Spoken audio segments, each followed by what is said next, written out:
All right, let me just mute this. You good? Gus is like weird because. All What's right, up, it says Vince? I'm live. Gus is weird because he's I'll not explain a in a shelter second, guys, cat. what's going on. He was somebody's cat, maybe Let even me mute he this might still have the house. I and don't let know. me But the people who I thought he lived there said that's not my cat, and I swear to God that kid. mute this. I was listening to Angry D. He was somebody's cat, maybe And I'm even going to see. have the house. I don't know. The people I I'll thought he lived there said paste the link here if it's okay with you.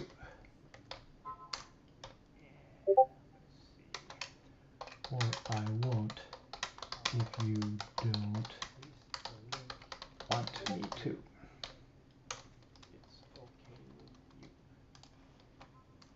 And I guess I should mute that because I don't need to hear myself. Hey, Seth. Hey. B2 the ride, or B2D ride, whatever. Hey, Seth. And yo, B2. Yeah, I talked to B2 earlier. Hey, B2, I don't want to dox you. Can I use your first name, or should I refer to you as B2? Do you have a preference? Because I don't want to divulge information about you without your permission. I know Seth is Seth, and angry is angry, but um, I was going to. Oh, and it pitches here too. Let me just see what's going on. I don't know. Let me see. I can't tell how many concurrent viewers there are. Concurrent viewers, it doesn't show.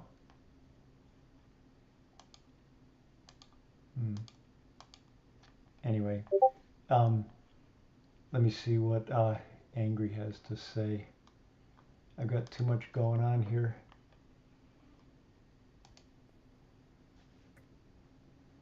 I could come in there and say hi to you, Dean. What's up, Fat Boy Twin? Guess who's here again? Cool. It'll just be a moment, guys. Gus is like different Because Gus is he's used busy to with us. I've stuff. been knowing him for a long time. It's just being in the house is new. It's only just to have fun for about like Maybe he wants to go back 1 minute outside. or so. He does go to the back door and Let me. stare at the. I didn't want to paste the link without Angry's permission, but he said, "Yeah, go ahead." And let me just see what you guys are doing. And Mr. Mimey, what jackpot! It's really great to see you. I wasn't expecting to see you. Howdy ho, bro. So that's great. I can't tell how many people are here other than if okay, there's 6 concurrent people here. Finally, this thing's showing up. But and Miki, hey, so we got Seth, Mr. Mimey, B2 to ride. It's B, then D2 to ride. Okay, thank you. But B2, can I use your first name or no? Do you want me to just stick with B2? Yo, Mr. Mimey. And I know your name too, Mr. Mimey. I could use your name if I have your permission, but I won't unless, hey, Pitchfork, unless you give me the okay. And don't worry, don't worry, not gonna go crazy with Angry D because he's doing his thing. He might pop in just for a moment. So let me just give him one little comment, and then I will focus on us. Hey, Angry, pop in if you want and say hi in chat so I know you're here or there. There. So now going over to where we are. So yeah, let's see here. I'm looking. Hey, so Mr. Let me scroll down the chat. Bear with me just for a moment. Okay, yeah, no problem. No problem, Mr. Mimey. Mum is the word, and likewise for you, um, uh, B2 to ride. I won't B2 to ride. You told me B2 duh. Yeah. Um, so, hey, Bezzy, I'm glad you made it. Oh, yeah. Yes, so we don't get GSA, Bezzy. Yes, very good. And Lucas, good of you to join too. So, damn, it seems like there's like 10 people here. It says there's only 7, but there's got to be like about 10 or so.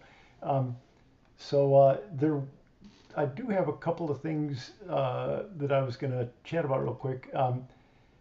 So I'm curious if you guys. I'm looking at the chat. Are you guys familiar with Cox airplanes? Remember Cox model airplanes? If you're younger, these things, Cox, the little model airplanes. Remember those things? They're called Cox COX factory. I had these things as a kid. Did any of you play with these model airplanes as a kid? I'm curious, just to do a quick poll. Um, Boy, we got like a whole bunch of the regulars here. So I'm looking at the chat. If somebody wants to say, you had a P40, Lucas, and I think you're saying you had a like a, it was a P-51 Mustang, but it was a P-40 something or another airplane, I guess, huh?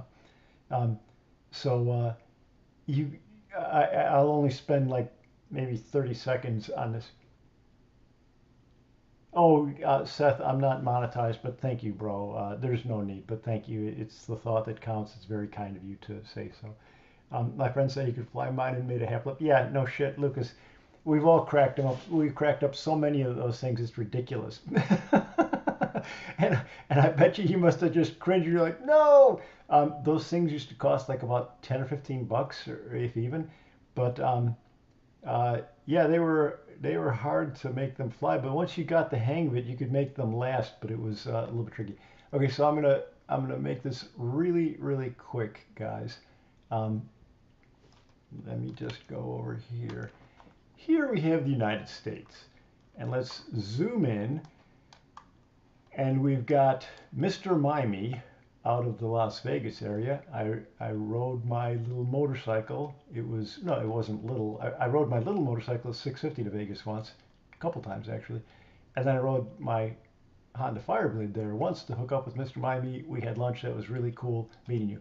But what I wanted to talk about was zeroing in on Southern California where I live to tell you the story about Cox airplanes and what a small frickin' world it is. And I just discovered this. I had no idea. I just found out about an hour ago.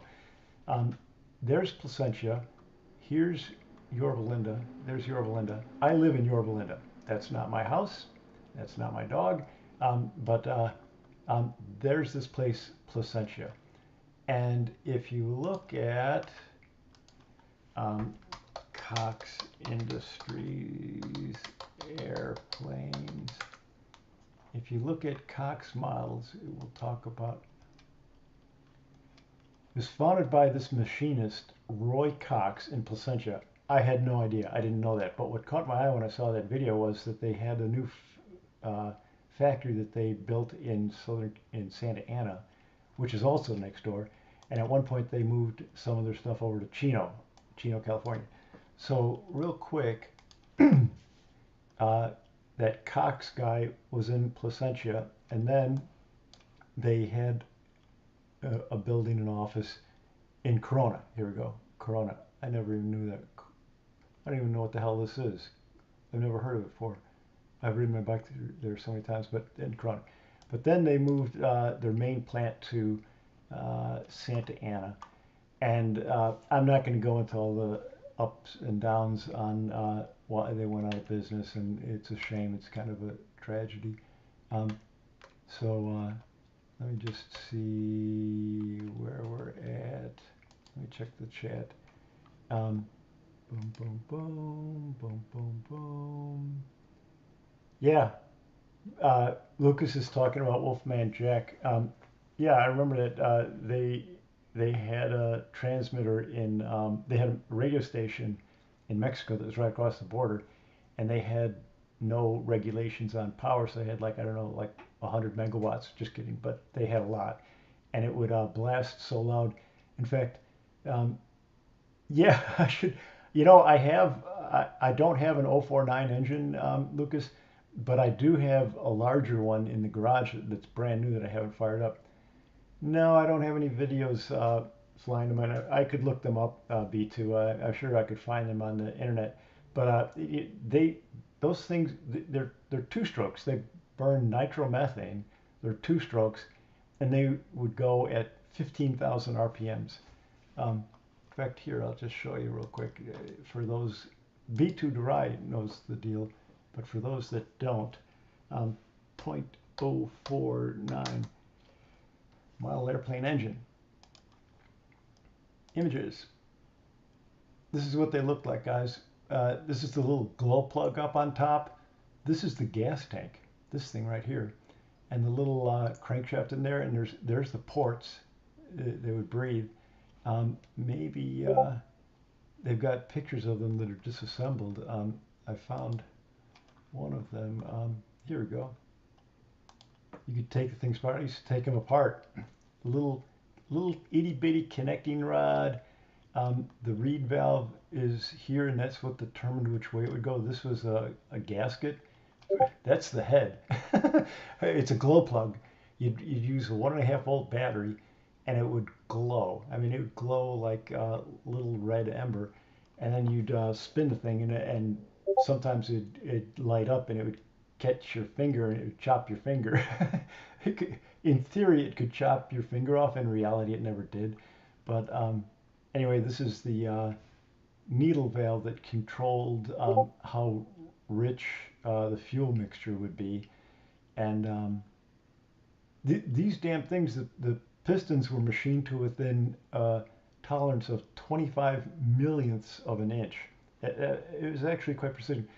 I watched the video on it. I'm not going to bore you with it, but it's sad, guys.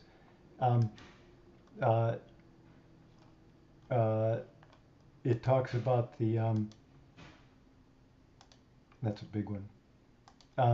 It talks about, that's a finger that got caught. That happened to me a bunch of times.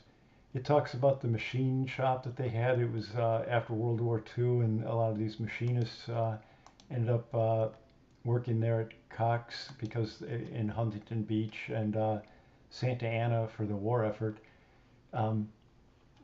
Anyway, it's just kind of interesting, small world kind of thing. So let me check the chat. Black Widow, I'm not familiar with that one, Lucas. Cool. Yeah, B2, you're right. It's for all intents and purposes, it's a freaking weed whacker motor for the most part.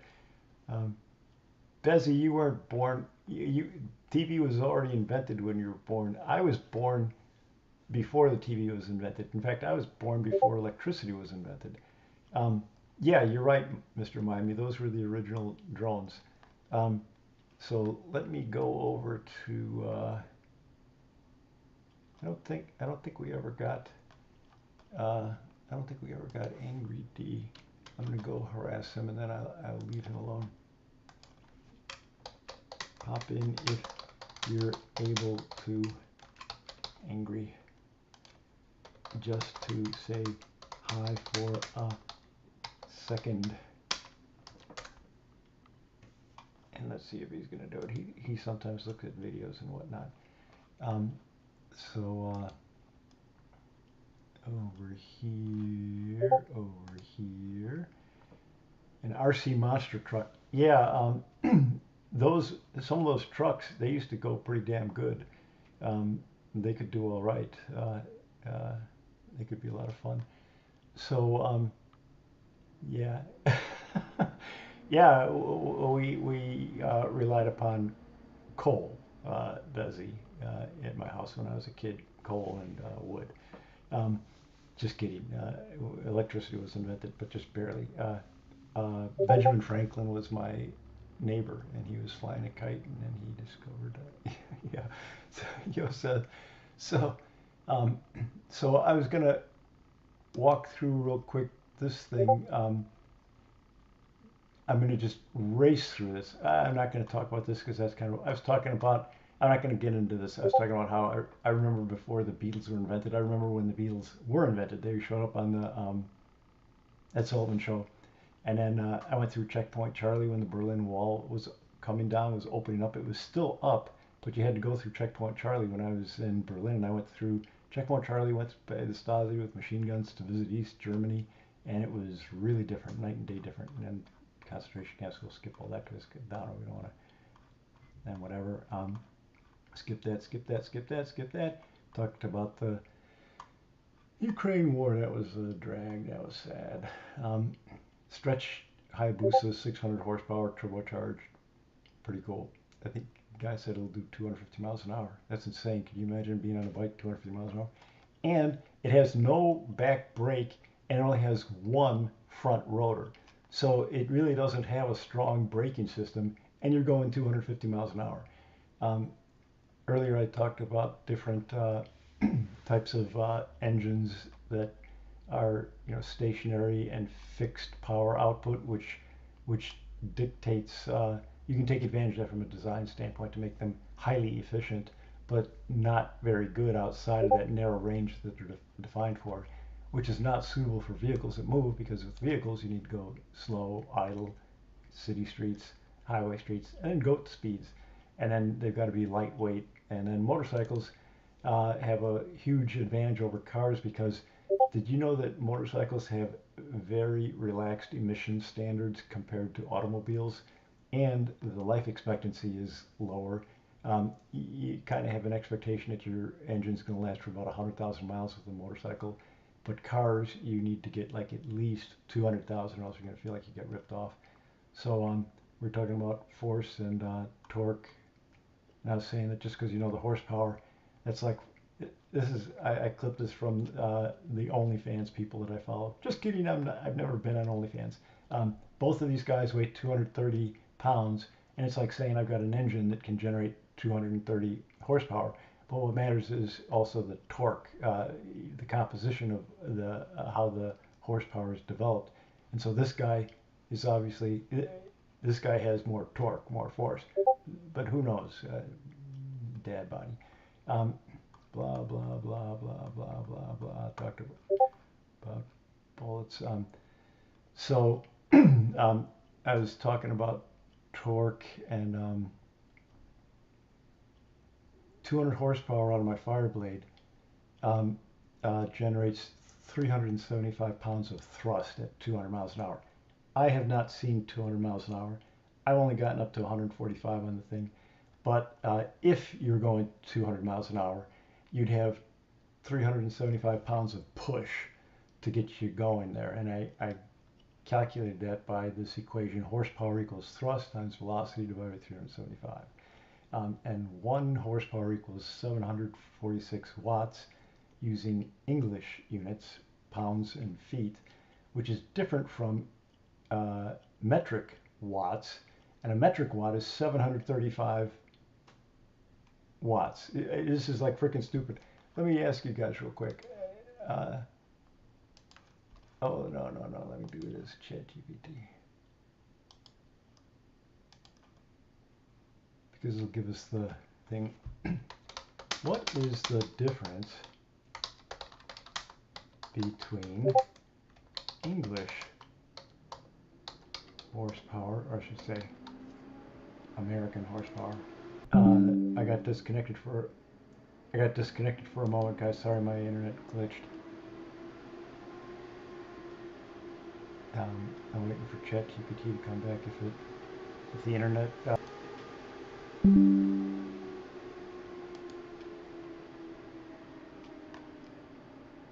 My internet connection is kind of sketch. NikNak. I've got a link for you, NikNak. Let me show you.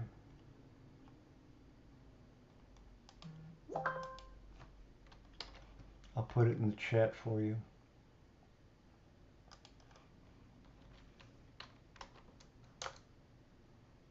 There's the link, NikNak, for the file. You know, you'd ask for that file, and so I did my homework on it, and there you go. But now back to where we were with not CF Moto. Yeah, see, we're 746 watts for US horsepower, but for a metric horsepower, this stupid thing is stuck.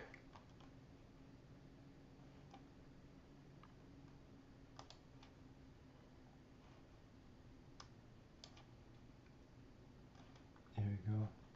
See, 300, 736 watts is a metric horsepower. So horsepower in Europe is different from horsepower in America. I learned that this week. I thought I knew everything about horsepower, and I was wrong. See, American horsepower, rounding it off, 746, metric, 736. Anyway, back to this thing that we were looking at. Where the heck are we? I got too many maps open. I lost my train of thought. Oh, I was going to show you that document. So 375 pounds of thrust is what's required to push a fire blade at 200 miles an hour. And so then I was comparing that against a, here's the torque power curve. I don't mean to be bragging about my bike. You could pick any bike. It's more sexy to talk about Goats, Ducati. I could have pulled up those numbers. They're more impressive. It's got a little more horsepower. It's got a little more torque. The Fireblade has 84 pound-feet. The Ducati Panigale V4 has 90 pound-feet of torque, I believe. And I think it's got something like 205 horsepower. I'm not sure. But anyway,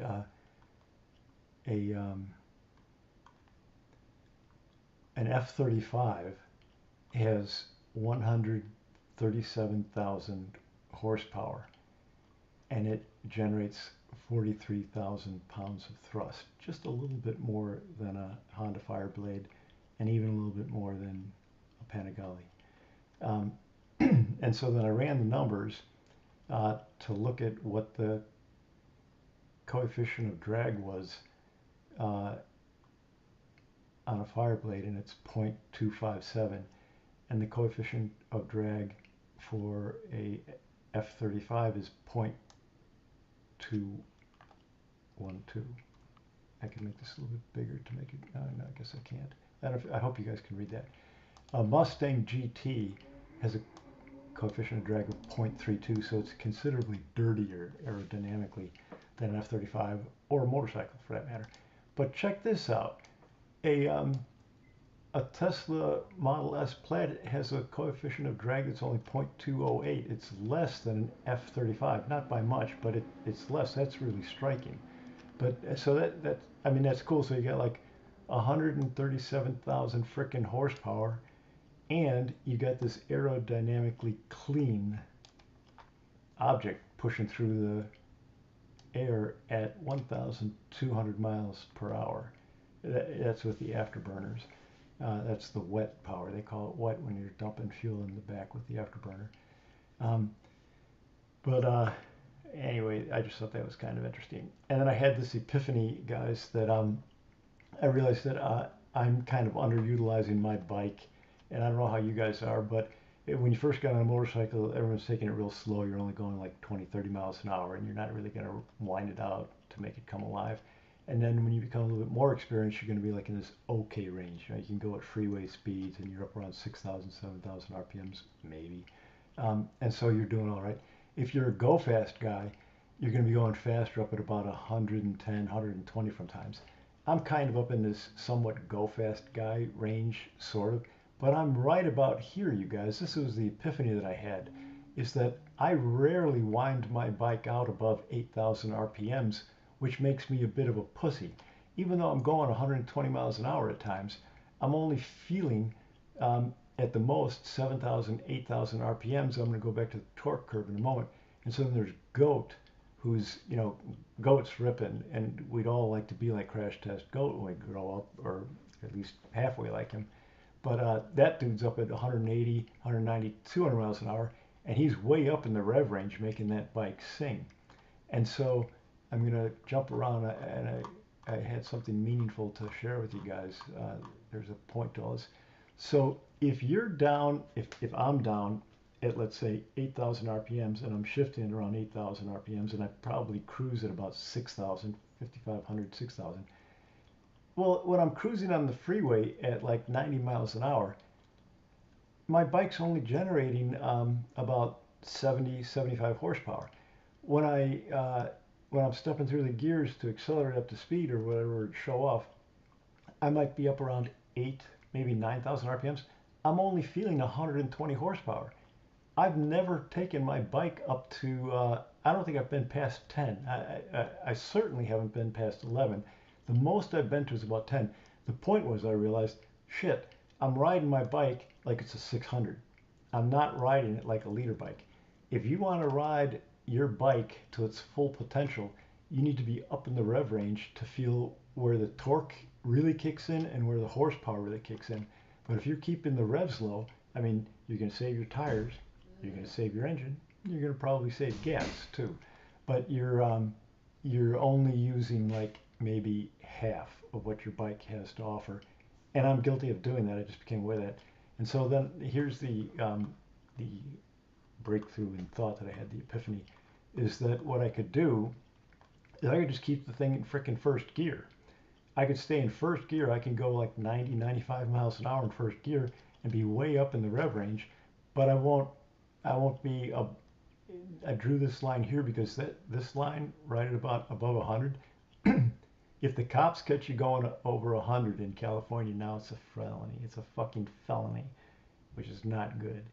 And so I get up to 110, 120 like all the time, but just for short spurts when I know there aren't cops around and I can, zip out there. Well, what I realized is if I keep it in first gear and wind the hell out of it, I can feel the full benefit of what the engine has, and it'll be very, lots of torque, pretty peppy, lots of horsepower, and so you can accelerate really quickly. Maybe the best thing is to keep it in second gear. So I think second gear is good for up to about 120 miles an hour or so, maybe a little bit more.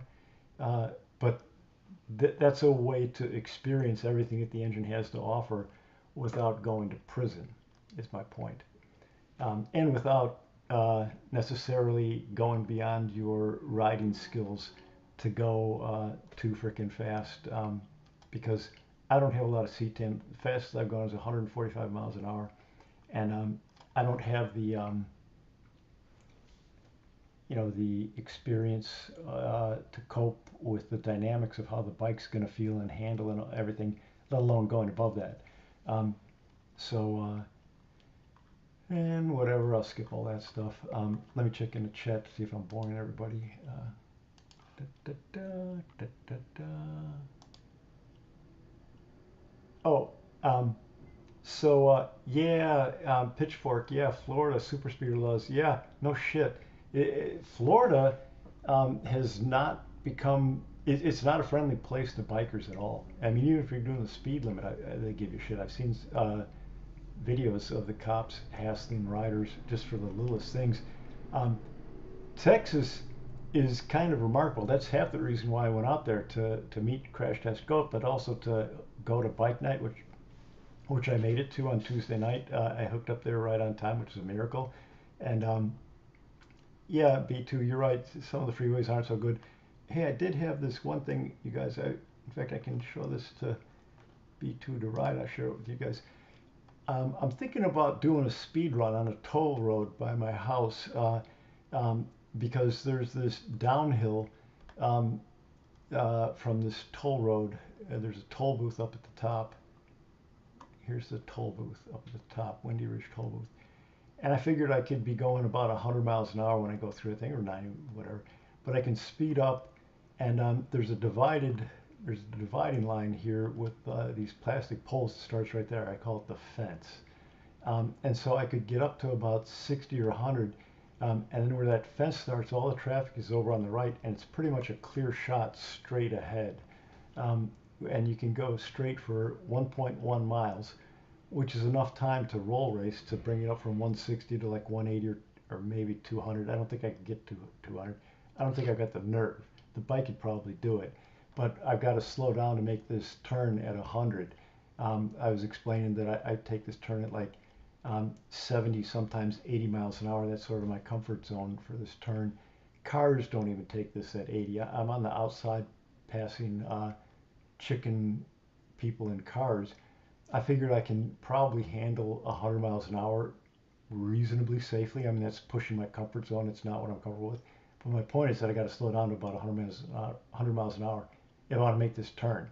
And so the deal is that I'd be a normal person until I hit the toll booth, and then I'd pick up speed, and then I'd really open that sucker up when I clear the traffic where the fence starts, and I'd get up to speed for like 10 seconds. I figure I've got 10 seconds to go full freaking throttle. And then I need to close the throttle and hit the brakes. And when I say hit the brakes, okay, come on. I'm not saying grab a handful of brake. I'm going to progressively load my front brake, and I'm going to touch the back brake, and I'm going to accelerate. I'm going to decelerate as aggressively as I safely can, because I got to bleed off 100 miles an hour so that I drop down to only 100 miles an hour so I can negotiate this turn. And I had this thing up earlier. I'll show you guys. This is the toll road. It's very close to my house. And let me entertain you. No, not that one. We want to have this one. We want to be headed north. There's the fence. See these plastic, they're plastic, whatever the hell. See, that's where the fence starts. And here's a KTM rider. Let's say hi to the bro. How can we tell it's a KTM? It's a Duke. Duke! See? Okay. I knew his name was Duke. I could tell by his helmet. Anyway, there's a shitload of traffic that's going east. And I don't go east, I go west.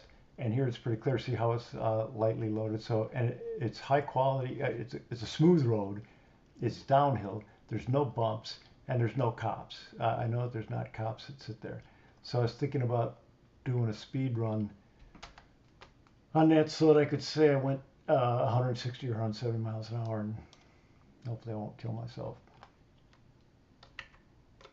I did all the analysis on it. I looked at the acceleration rates and deceleration rates and how many G's you pull and what the bike can do. And this is all well within what the bike can handle. The problem is my head can't handle it because it takes everything I have to overcome my fear to push through 120. And I've been up to 145, and that took a lot. I mean, you got to go like gulp. And so Goat makes 180 look routine, right? He's just cruising around at 100 and 180 like it's nothing. I've never seen that. All right, let me check in on the chat. Seth, show Highway 49. Yeah, I'll show that, Seth. Is that the dangerous freeway that's up your way? I think it's in Sacramento, or it's outside of Sacramento. I'll show you guys the most deadly highway in California for motorcycles. You might have to guide me a little bit here, Seth. I'm trying to find where Sacramento is, where they put it.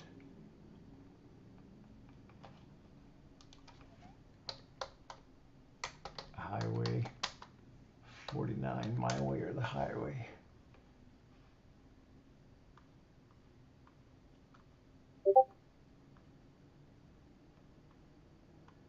Yeah, it's just east of Sacramento. I think this is what you're talking about, right, Seth? Highway 49, it runs north-south, it looks like. I'm just curious, Seth, in the chat, are you mentioning that because there's accidents on that? Let me just see.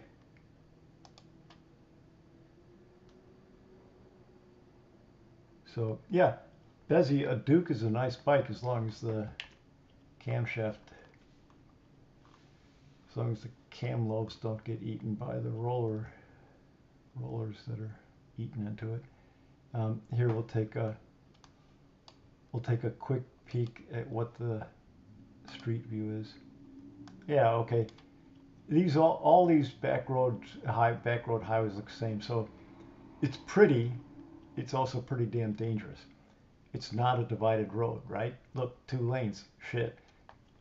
Cars probably push it. Everybody pushes it. They probably go over the yellow line.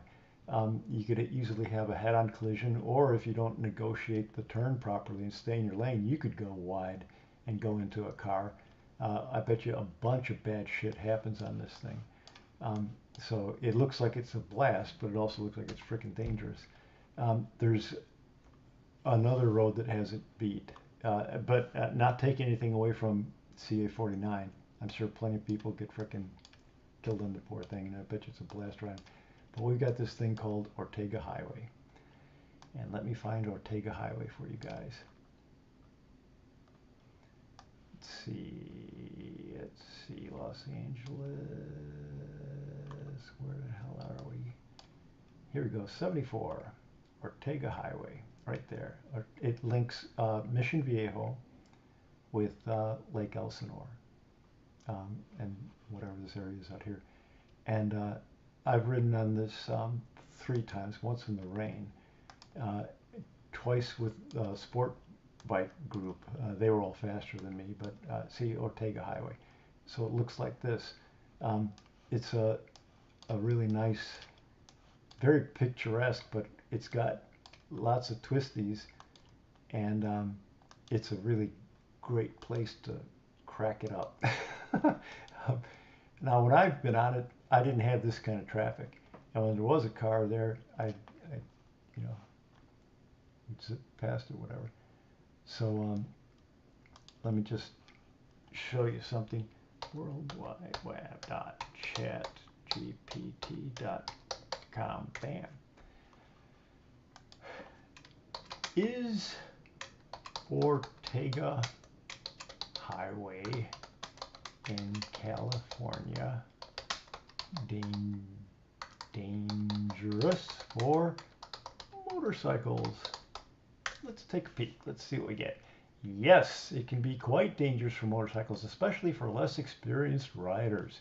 It runs through the Santa Ana Mountains, connects Lake Elsinore to San Juan Capistrano, sharp curves, winding roads, elevation changes. Yeah, there's all this shit. So yeah, tips for riding Ortega Highway: ride with caution, reduce your speed. You're right. Wear full gear. Okay, I guess so. Take it slow if you're not an experienced rider. If you're not, let's see what. Let me just say, is Highway 49 dangerous for motorcycles? Is Highway 49 in California dangerous for motorcycles? Yes, it can be dangerous. See, check it out. Highway 49 in California can be dangerous for motorcycles, although it's not as notoriously treacherous as some other mountain highways like Ortega. I told you. However, it poses risks due to its winding nature, elevation changes, and sometimes unpredictable traffic conditions. Highway 49 runs through the Sierra foothills, connecting several historic gold rush towns, and offers stunning scenery, but comes with its challenges.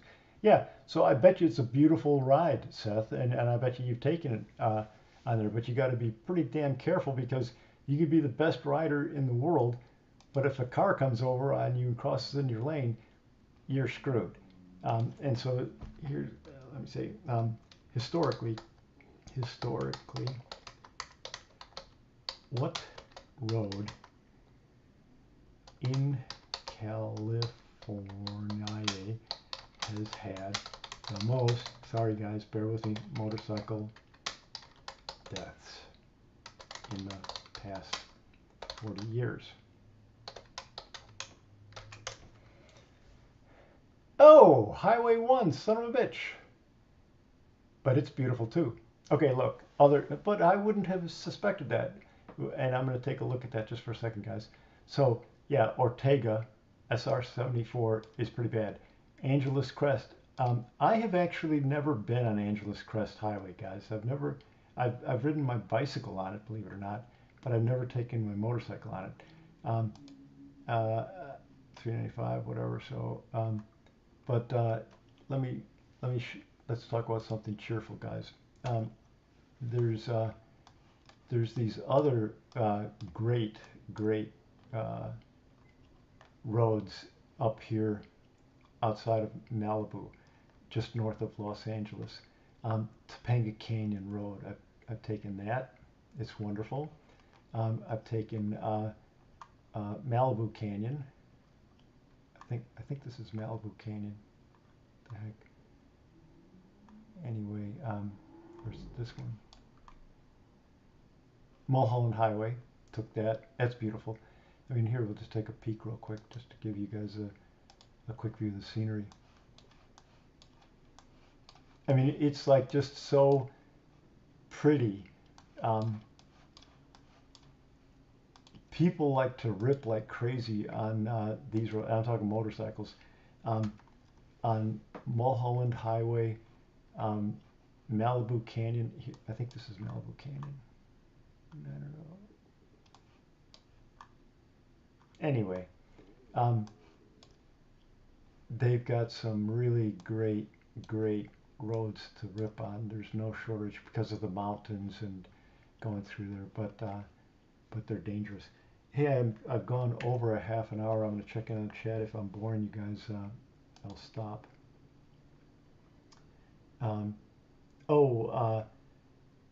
Santiago Canyon. Yeah. Now, yes, you're right, B2. Santiago Canyon is a really popular road to ride on, and that's super close to where I live. And here we'll take a look at Santiago Canyon Road. There's Santiago Canyon, and there's a place there called Cook's Corner, and I'll show you. And I bet you there'll be Harleys parked there.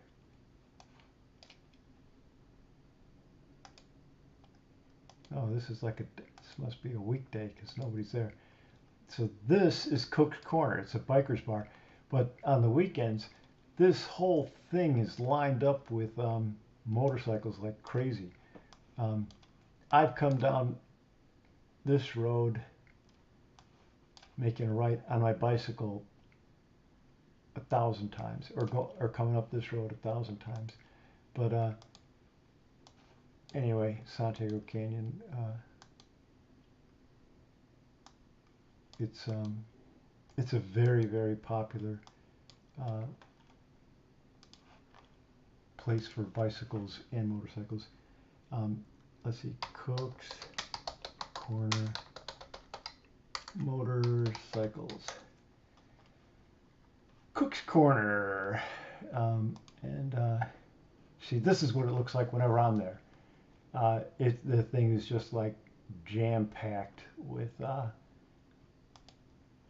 motorcycles, and it's mostly Harleys. When I show up on my sport bike, I'm the odd man out, but they've always been very nice to me. I've never had any trouble ever. In fact, most Harley riders, guys, are super nice people, except for this one time I was riding my bike, and there were 3 guys riding my bicycle coming back from a bike ride. This was about a year and a half ago, and I came up to a stoplight, and I'm feeling kind of happy, and so I punched the guy in the shoulder.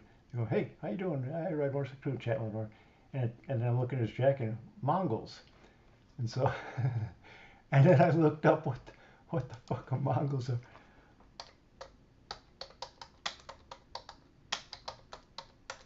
They were Mongols. It's a violent, predominantly Hispanic outlaw motorcycle gang formed in Montebello, California. They one of the largest and most dangerous. And I swear to God, guys, I punched this fucker in the arm. I didn't haul up and punch him. I wasn't looking to start a fight. I was lighthearted. He smiled. He was nice, whatever. But that's what he looked like. So I like, "You think you're tough? Fuck you!" And so I punch him. I was going to punch him in the face, but I thought, maybe I'll just punch him in the arm. And there's 3 of them. Oh, here they are getting busted. I watched a YouTube about the Mongols. They're just nice boys looking to have fun. No, they've done some really bad shit, like some bad stuff, like explosives and murders galore. There's another biker bar, guys, Neptune's Bar in Malibu. I rode up there, stopped in there, and it's cool. And it looked just like this. I mean, that thing was so freaking packed with motorcycles, guys, you wouldn't believe. I had to walk. I mean, it's just a sea of motorcycles. And everyone and his brother goes up there on the weekend, at least in the Los Angeles area. I've only been up there once. That's when I rode Malibu Canyon and Topanga and Mulholland Drive. Um, what's his name? Jay Leno is up there. Let's look at Jay Leno. Jay Leno.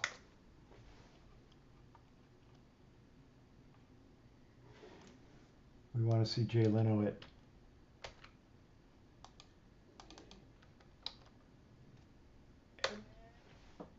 anyway. He hangs out there oftentimes, or maybe we could get what's Neo's real name? I'm having a senior moment, guys. Help Keanu Reeves. Keanu Reeves? Can't spell for shit.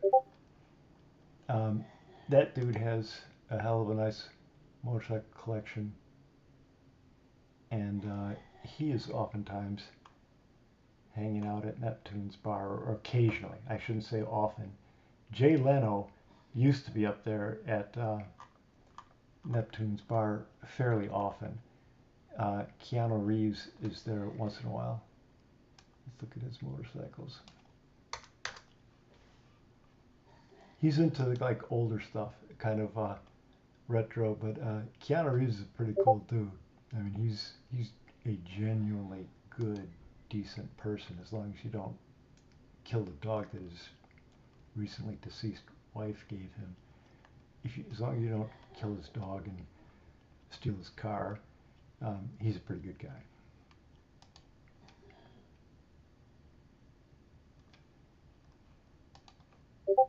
How many motorcycles does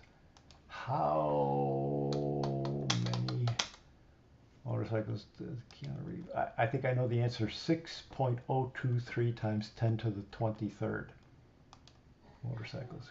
He's got over 16. He focuses on vintage bikes. See, guys, I don't lie to you. I pretty much tell the truth. And he's got some high performance machines. He's got, all these things, like whatever, Ducati 998 from the Matrix. Anyway, there was some, he was in a movie and he had to ride a motorcycle, and then they said, hey, we need to teach you how to ride a motorcycle. And he goes, I fucking own that motorcycle. I know how to ride it. So let's look at what ChatGPT says so you can see if I'm lying to you. Was Keanu movie where he had to ride a motorcycle and the director asked him if he could ride, and he said, yes, I own that bike.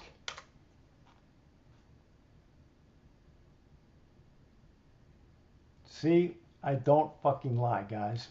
I'm thinking of Keanu Reeves in the movie The Matrix. In an iconic scene, Neo rides a Harley-Davidson motorcycle. During production, Lana Wachowski, asked if he could ride a motorcycle for a scene.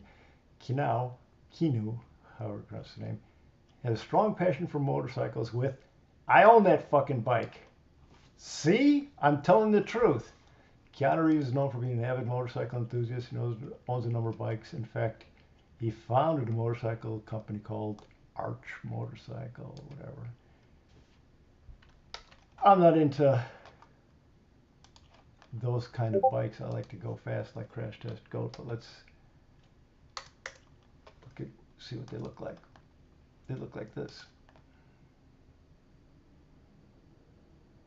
So they're look at where the drive's on the right side. That's a little bit unusual, at least from what I'm accustomed to. They're nice. They're like works of art, but I think it's more style over substance. Some people love that stuff. I think it's cool. It's like eye candy, but I bet you that bike goes pretty good. I bet you that's nice. I like that it has a bit of a windshield. It's a naked bike, but it's got a screen on it, so you're not going to get blown away. So that's nice that they're being kind of practical.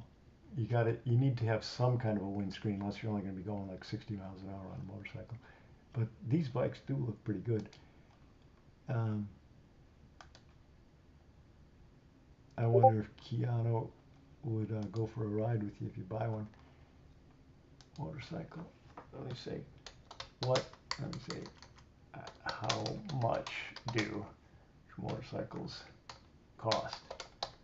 I hope you're all sitting down. Oh, see? Again, I'm not lying. 85,000 to over 128,000. And so, I mean, that's nice, but I'm sorry, it's not going to be able to do shit against the Ducati or even my Fireblade. I mean, and when I say it can't do shit, it could do real well. But what about how much horsepower does an Arch motorcycle have? And these bikes aren't light, guys. Okay, look, see, 121 to 122 horsepower at the rear wheel. Big frickin' deal. I mean, that's a lot. I mean, if you're used to being on a Grom and you jump on a bike with 120 horsepower, you're going to be in for a big surprise. But how much do Arch motorcycles weigh? Porky. It's 100 to 130 pounds more than one of our sport bikes. So you got less power, it's heavier, it doesn't handle as well, but it costs like 4 times more. So, I mean, it all depends on what you're into. Let me check the chat. I gotta check in because I'm ignoring you guys. Oh, Angry D made it. Hey, Angry, I'm sorry I wasn't here to converse with you. Let me see. You probably, yeah, I missed you. Let me just say, sorry, Angry D. I didn't know you were in the stream before. Oops. Okay. Let's see what Angry D has to say. I get a kick out of watching his videos. Free samples at your restaurant.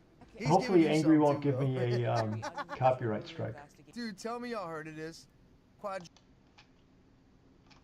Okay, let me go back to looking at our stuff.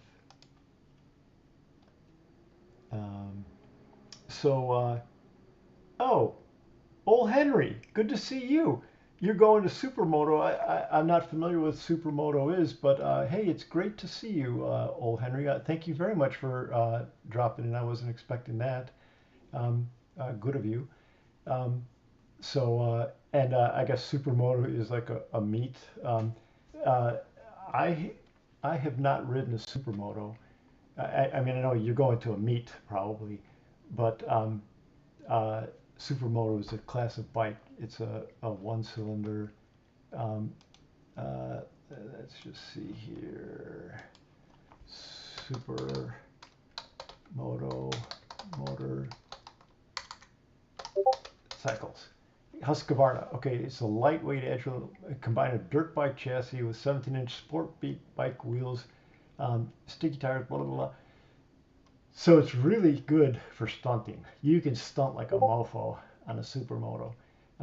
In a way, a Supermoto is like a adventure sport bike. That's what I would call it, because you can go off-road on a Supermoto if you want to. Okay, check it out. Characteristics: they got long travel suspension, yes. High ground clearance, yeah, for getting over shit off-road. Oh, best beginner bikes, whatever. Okay, whatever. Husqvarna 700 is a bitchin' motorcycle. If I was gonna get a Supermoto, I would get a Husqvarna 701 because they are the cat's meow for supermotors, in my opinion. Excellent tight twisty roads, whatever. I don't know about how well they do in twisties. I think they're adequate on twisties. But I got to tell you, the guy that I rode with, he could handle that bike really well. We went up to Angeles Crest with it, and he did quite well on it. But the high seat height, well, short sport bikes have high seat bikes, and limited fuel capacity, yeah. And their hooligan nature can encourage speeding. I think all motorcycles are guilty of encouraging hooligan speeding. But let's just take a peek at the specs on a Husqvarna 701 so that you know. Oh, and let me show you, before I do, let me show you some pictures. Um, yeah, it's a Husqvarna 450, but I want to do the 700.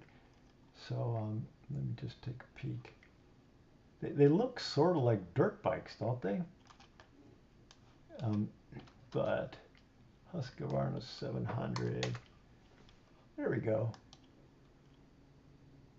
They're really cool bikes, guys. They're nice, very nice. But check it out. No windscreen. It doesn't get much more naked than this. So this is like a freaking Grom on steroids, pumped up on steroids and meth at the same time. So let's see specs. 75 horsepower, 78 horsepower, 53 pound-feet of torque. Okay, so the torque is pretty good. I thought that they would have a little bit better torque than that, but that's not too shabby. That's healthy.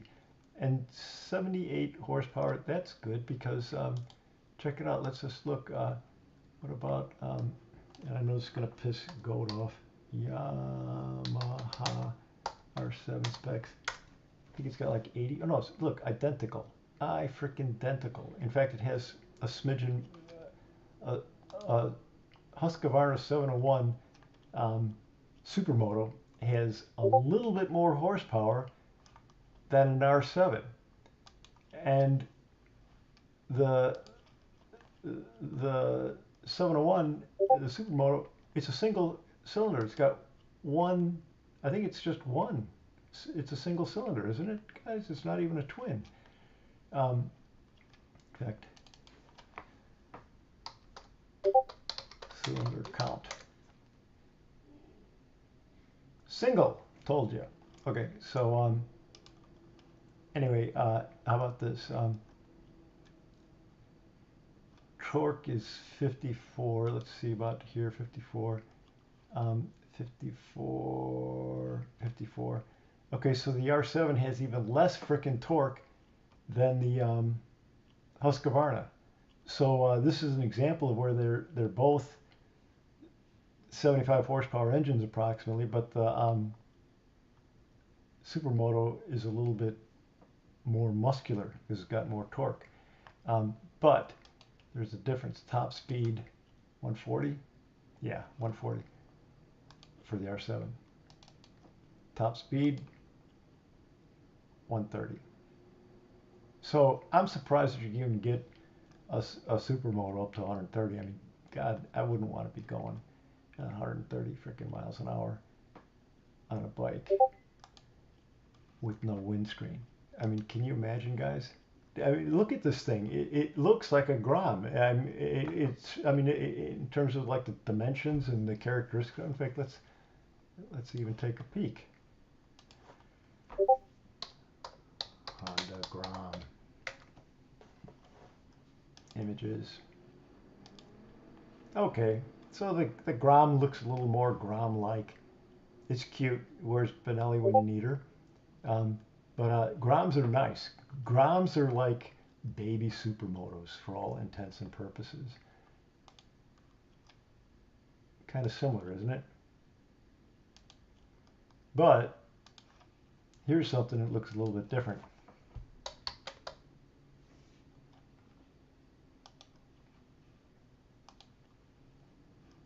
Now we are looking at pornography, guys.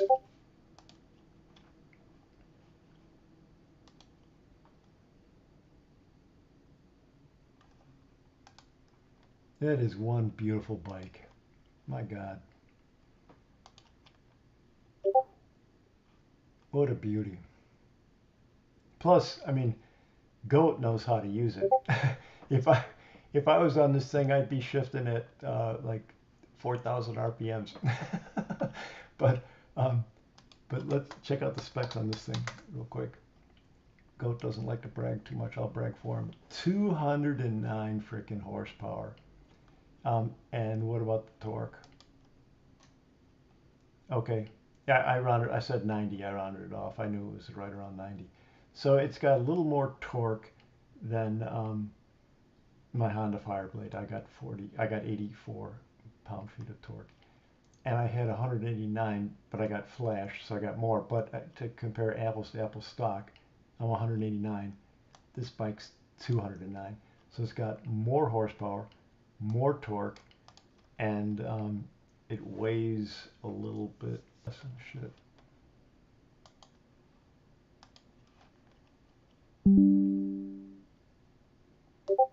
Sorry, my internet connection is glitching.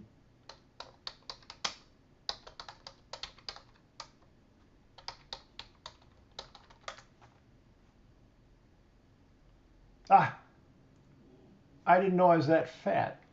I don't think I am that fat, guys. That's for 2024, 20.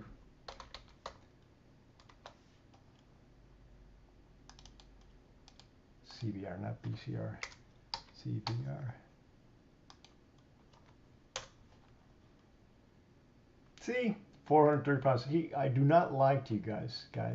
Have I ever lied to you? Have I yet gotten a spec wrong that I haven't corrected within 5 seconds? Yeah, so I weigh 430 to 432 pounds for my bike, versus the Ducati at a little bit less. But why was I mentioning weight? There was a point to that. I can't remember.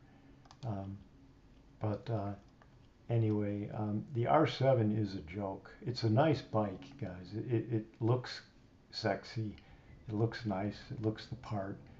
You can have a lot of fun with it. But it's basically a pretty supermoto in terms of its speed. This is the engine in the R7. So, okay, let me check in on the chat because I've been ignoring you guys.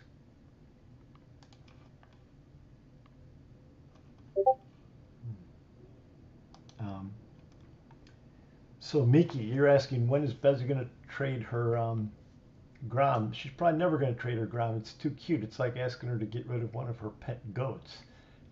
She's going to probably upgrade and either hang on to that Buell that she's riding, or she'll get some other.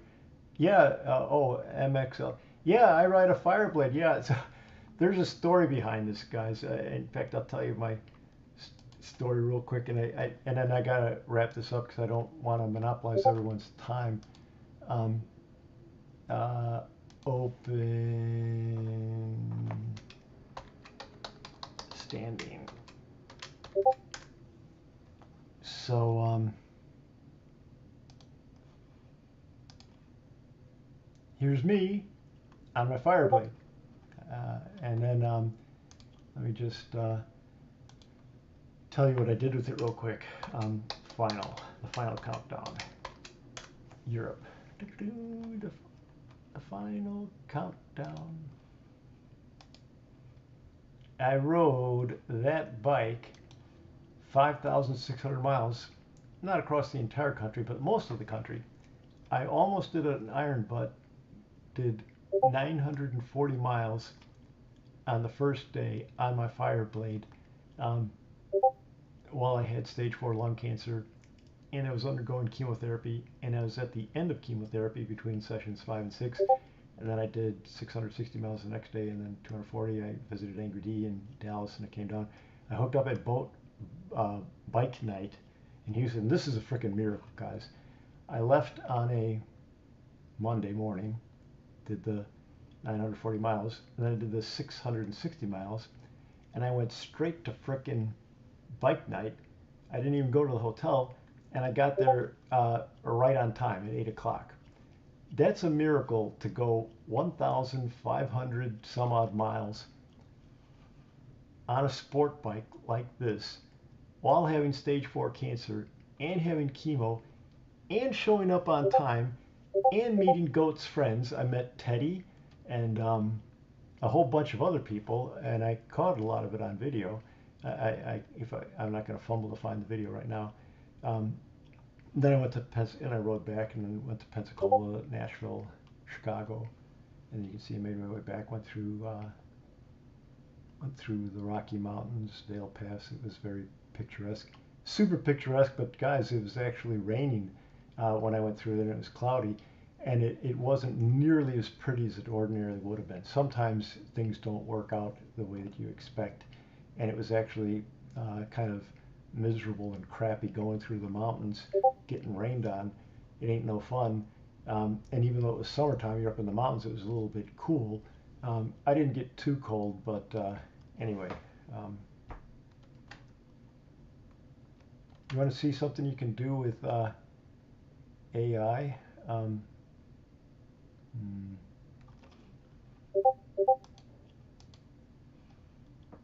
Somebody did this for me. Documents.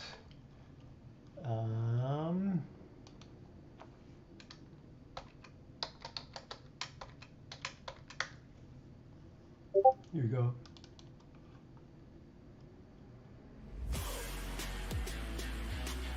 I wish this was really neat. But AI can do that shit. Some guy did that using Grok. Hey, since I have you guys real quick, I want to show you something. Jump around. I know you guys know about Discord. So here's Crash Test Goat's Discord, no surprise. Here's Angry D, his Discord, he's doing stuff. Lean Too Easy, he's the guy that actually did that.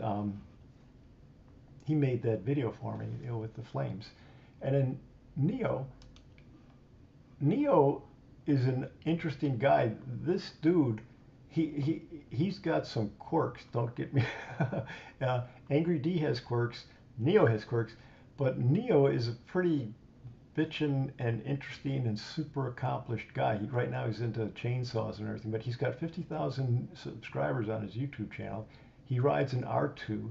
He's got a ZX-10RR, and he's a way better rider than me. He's raced on the track. The dude really knows how to do his stuff. He's right up there in the same league as Crash Test Goat. This would piss him off if he heard me. I think Neo would win on the track, but Crash Test Goat would win on the road, because Crash Test Goat is just really freaking awesome. He's got it dialed in on the road. But Neo is just a phenomenally good rider, and he's got 3 phenomenally great bikes. He's got the H2, which is supercharged. He's got the ZX-10RR, that's the race version of the ZX-10. And then he's also got a Kawasaki 900. Anyway, all right, I guess I'm going to wrap up because I feel guilty tying everybody's time up. Hey, thank you. So, Mickey, you're saying something that you got less than 1,000 miles on yours. It's hard to grab the keys. Yeah. So, yeah, Mickey, you're saying you got a Gixxer 1000, I think, and that thing probably sings. It's fun to have a fast bike. You know, they say it's more fun to ride a slow bike fast than it is to ride a fast bike slow. Well, you know what I say? It's fun to ride a fast bike fucking fast. That's what's fun. Getting on a fast bike and knowing how to ride it fast. That's the best thing of all. Let's see.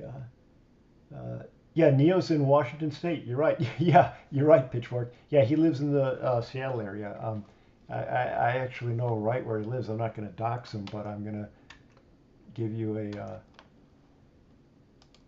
a rough idea, guys. Yeah, it's outside Seattle. No big deal. There's no secrets. He would tell you that himself. I'm not. And I have massive respect for Neo. He's an acquired taste, but he's ex-Marine. He served his country proudly. He's an incredibly accomplished individual. and he's a solid guy. He's got some rough edges. Angry D has some rough edges, but goddamn, he's a solid guy. He lives, I think he lives down in this area outside of Seattle. I've got the details, but I don't want to be specific. I'd have to look it up anyway. I don't want to mess with that. Okay, I was gonna. Okay, yeah. Hey, old Henry. Yeah, thanks for joining, everybody. Oh yeah, thank you, Lucas. You guys are very kind. Thank you all for being supportive. The only reason I did this was because Crash Test Goat was off this week, and I was thinking, I can give it a shot, to be like a placeholder in the absence of his live streams. And there were a couple things that I wanted to chat about, which I did. And now I'm kind of out of stuff. I don't have anything interesting to talk about. So I'll just wrap up, and then we'll resume our regularly scheduled Crash Test Goat live streams starting next Monday. It might be a while until I have another live stream, unless I can get some clever things to think about, and then maybe I'd have one at 7:30 as a prelude to. Oh, hey Miki, you're in the Chicago area, I think. Is that right? Because I'm gonna go over here. Hang on a sec. So I'm looking at the live chat. So where about in the Chicago area are you at, Miki? Anyway, I grew up in Hillside. My grandma is from Oak Park. I'd go there a bunch of times as a kid. I was in between Hillside, right there. And then I went to Proviso West, and I lived in Downers Grove and Westmont, and I went to school downtown Chicago. I lived there for like almost 19 years. I grew up in the Chicago area. So, Hinsdale, Downers Grove, Naperville. So I know this whole area ultra frickin' well. So, okay. Schaumburg, baby. Okay, Schaumburg, where they got the mall, right? And you work in Cicero, so you got a hell of a commute. Yeah, Pitchfork. I watched Brian 636. Yeah, dude. I rode my Ninja 650 to Chicago to join him in his lean back in Chirac. So yeah, not only do I watch him, I've hooked up with them, and I didn't get a chance to talk to him because there were only like about 2,000 people all around him. Oh, so you're Miki? How about that? That's cool that you're in the same area. But yeah, so I watch Brian. I used to watch Brian 636 a lot. Now to tell you the truth, I don't really spend much time looking at his stuff, but I check in on him once in a while. But he's cool. And yeah, Miki, I had a girlfriend in high school that lived in Cicero, so I know Cicero real well. And Schaumburg has the Woodfield Mall, right? So how would I know all this shit? I was from the Chicago area. So that's cool. It's a small world. Okay. Well, anyway, it was wonderful seeing everybody. I'll wrap up. Yeah, that's cool, Mickey. Yeah, and Brian he's a cool dude. I like him. He's an interesting guy. He's got a good heart. He's an ex-Marine too. He was stationed in Camp Pendleton. I don't know if you guys know. I'm into like looking at maps. Camp Pendleton is just south of where I'm at. Here's San Clemente. This whole area is Camp Pendleton, between San Clemente and Oceanside. It's nestled between San Diego and Orange County. And so if you go here, it should say Camp Pendleton. There you go, Camp Pendleton. That's where Brian 636 was stationed there. He had a video of riding around with K. They were doing wheelies and shit through San Clemente and up and down Southern California. All right, I will let you guys go. Good seeing. No, I'm not a Marine. I wish in my dreams, Mickey. So, all right, well, it was good seeing everybody. Thank you very much for being kind to me and not ridiculing me too much with my silly live stream. And I look forward to chatting with you guys next week in Goat's live streams. So I will sign off for now. Bye-bye.